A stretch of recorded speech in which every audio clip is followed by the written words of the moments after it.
Brad Doherty, you've got your seat back now. Yeah, he can have this seat too, by the way, if he wants it. He did a great job, and not only did he do a great job in this seat, he did a great job on the basketball court tonight. I mean, tell me about, from opening tip, it felt like there's just an energy about him. When you've got your big guy diving on loose balls, and we've talked about it too, it's big to keep your big man involved. And when he's involved, he takes to another level. Yeah, no doubt about it. When he's involved and he's focused on, his job, Jared is fantastic. And I think, like I say, a huge part of that is Darius Garland, because Darius comes in and he frees everyone up because he's so dynamic with the basketball. You don't have to worry about that. And when he's out, Donovan does a great job running point guard, but it's a different dynamic, and he's trying to get people the ball and get his shot as well. DG on the floor, that means Evan, that means Jared. If they run the floor, if they have their hands ready, they're going to get opportunities. That fires them up. They were just dominant on the defensive glass. Jared was outstanding, and he had a great challenge tonight in the young player Sarr on the other team. You said the defensive glass, but, man, they dominated his offensive boards, 25. Yeah, it's just amazing. The rebounding in general. I mean, that's what we've focused on all season long. We've got to be a better rebounding team. And Coach Atkinson tells these guys every night we play, we have to win the rebounding battle. And it's starting to stick. This was a great night for rebounding, great defensive effort, and the offense was on key. All right, well, now it is time for the Make Them Pay moment, brought to you by Tim Misney, and it's Jared Allen's performance, from what I understand. Yeah, no doubt about it. Jared was outstanding on both ends of the floor. Like I say, he had a tough matchup. This young guy, Alex Sarr, has been playing great basketball, but he was just relentless and diving on the floor and finishing the shots around the basket, boxing shots, rebounding. He just did it all, and it was we saw this all season last year with Jared Allen.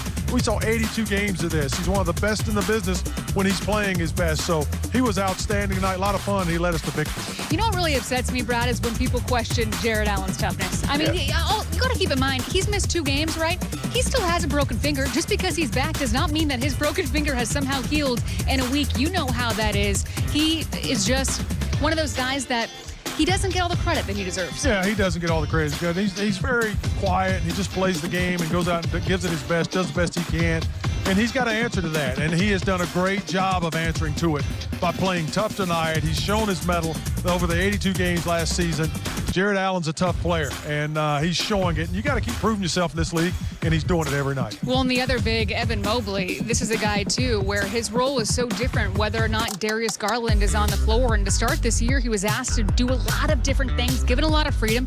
He still does have that freedom, although it seems to be reined in a little bit, more playing to his strengths this game, Brad. Yeah, I agree. That's exactly right. It's a great observation. What it does is it takes the basketball out of his hand and transition just a little bit more, which is fine when he does break with the basketball, but Darius has it. He's running the show. So now Evan can attack the basket. We want to get Evan to where he can slash into that lane much, much more, because he's so long and so explosive.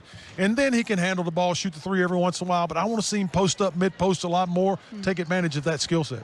And second game back for Darius Garland. Oh, man, it's going to take him, great. well, I thought it was going to take him a minute to find his groove. But then again, it seemed like tonight he really found it. Yeah, the speed was there. You could see the foot speed's already back, and he's already in excellent condition. So that means he worked his rear end off while he was away. And just things are starting to come back so quickly to him. And like I said, the biggest thing, he doesn't have to make a shot, even though he's going to.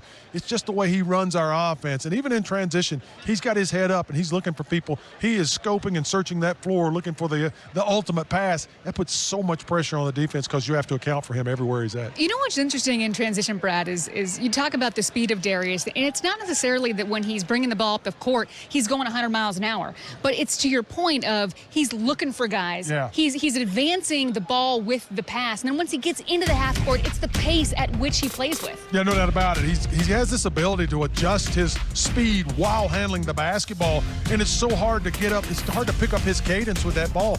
And you're right. He comes up the floor. He surveys. You're watching him. If you're defending him, you have no idea where he's going. And you've got to deal with this quickness that comes at you in such a quick motion. See, he's just really hard to stay in front of. I don't think you can stay in front of him. And when he's on his best, we're going to be really good. All right, well, let's revisit our FanDuel Play Your Game parlay from pregame.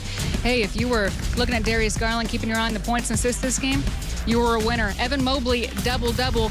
And Alex Sarr, just a titch over his points per game. Yeah.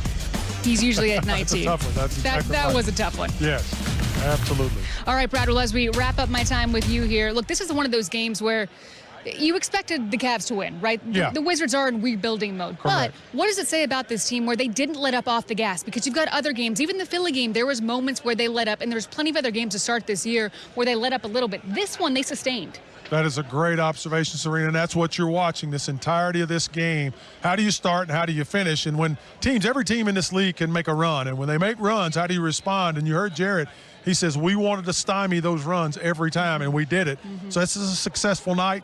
We load up, we go home tomorrow. We got some tough games coming up, but this is a great start for those 4 games that are coming up. All right, Brad, well, you sure earned your paycheck tonight, so I'm going to let you go. Same to you, young lady.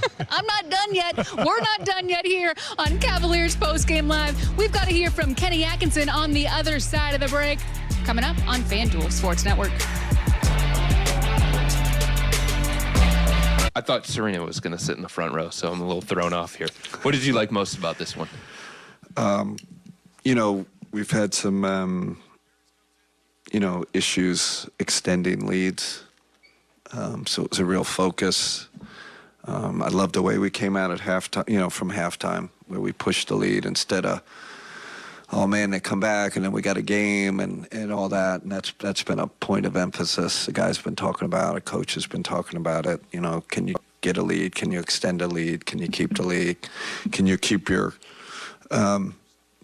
focus for a longer period of times? Because, Chris, we tend to relax when we get leads.